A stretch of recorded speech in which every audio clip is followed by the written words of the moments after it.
एक बार जब राजा कृष्णदेव राय जेल का सर्वेक्षण करने के लिए गए, तो वहां पर बंदी बनाए गए दो चोरों ने राजा से दया करने की सिफारिश की।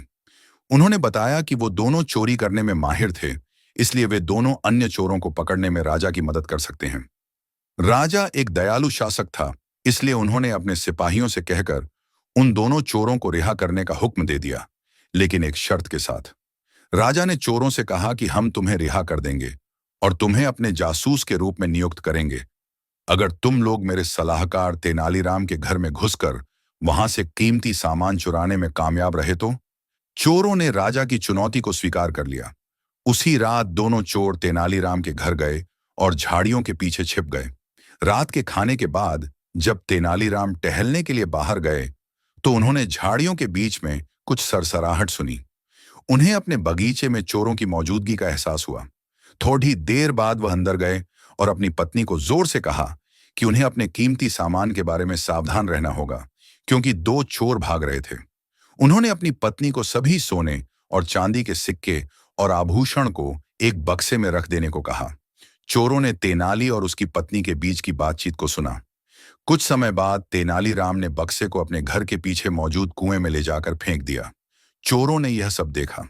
जैसे ही तेनाली अपने घर के अंदर गए, दोनों चोरों ने कुएं के पास जाकर उसमें से पानी निकालना शुरू कर दिया। वे पूरी रात पानी खींचते रहे। लगभग भोर में वो उस बक्से को बाहर निकालने में कामयाब रहे, लेकिन उसमें मौजूद पत्थर देखकर चौंक गए।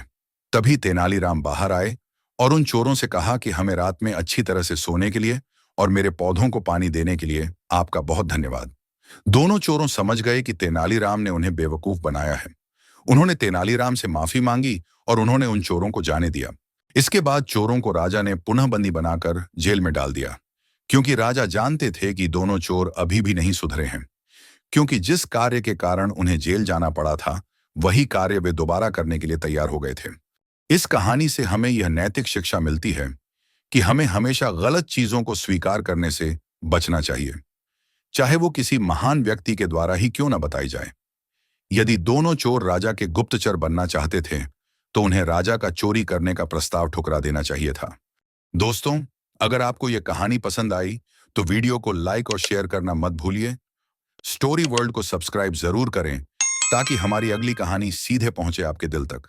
मिलते हैं अगली रोमांचक कहानी में। तब तक के लिए नमस्कार।